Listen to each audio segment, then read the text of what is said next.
L'un des plus gros trucs de Herbalife pour te vendre leurs produits, c'est de crier sur tous les toits qu'ils sont en partenariat avec plein de sportifs, genre Cristiano Ronaldo, et qu'en plus il y a des articles sur des journaux en ligne comme Forbes. Du coup, c'est forcément dingue, non? Bah non, pas du tout, et la raison est simple.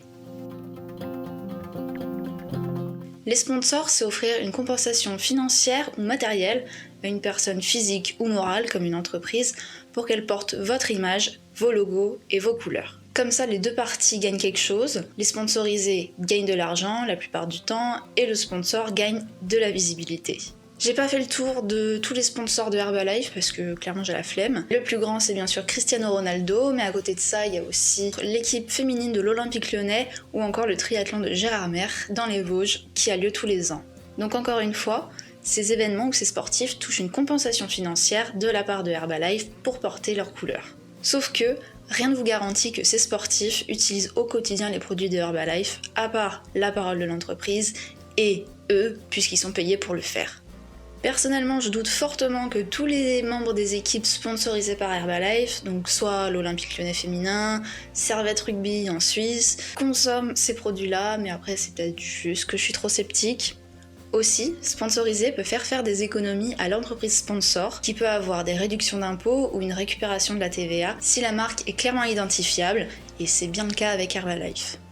De plus, un sponsor ne peut pas garantir la soutenabilité ou l'éthique d'une entreprise. Par exemple, des gros événements sportifs ou des énormes équipes avec beaucoup de visibilité peuvent être sponsorisés par des banques comme la Société Générale ou le Crédit Agricole, dont l'empreinte sociale et environnementale est clairement à revoir, des compagnies aériennes qui participent directement au réchauffement climatique, ou toute autre entreprise qui peut se le permettre et peu importe ses valeurs. Donc quand ils sont tout fiers de vous dire que Ronaldo est le big sponsor de Herbalife, rappelez-leur tout ça, et aussi qu'il a été l'égérie de Coca-Cola et de KFC dans les années passées.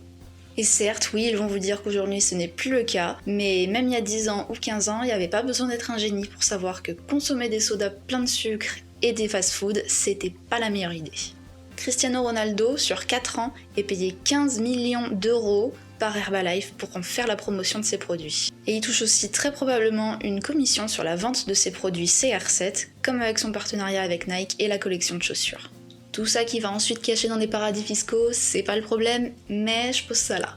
Pour les articles chez Forbes, c'est exactement la même chose. C'est peut-être qu'une impression parce que je suivais pas Herbalife avant, mais j'ai comme une sensation qu'il y a beaucoup d'articles en ligne qui datent du début de l'année, que ce soit sur Forbes, CNews, Marie-France et plusieurs autres.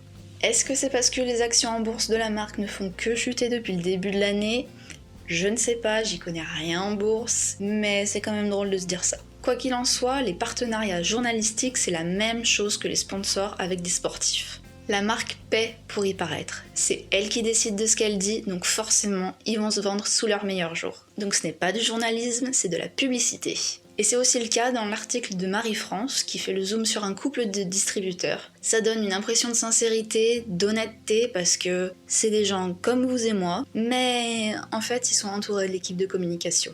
Les distributeurs n'ont pas le droit de parler aux médias ou de faire des interviews sans la permission de la marque et de son accompagnement. La preuve, c'est dans l'article 3.1.12 des règles de conduite des distributeurs de Herbalife. Si un distributeur reçoit une demande d'interview ou de déclaration à propos d'Herbalife Nutrition, il doit transmettre la demande des médias au service communication d'entreprise Herbalife Nutrition et seule la société ou son représentant sont autorisés à parler ou écrire à la presse ou tout autre média pour ou au nom d'Herbalife Nutrition ou d'une de ses filiales. Faudrait pas dire de bêtises ou de trucs qui pourraient être mal interprétés.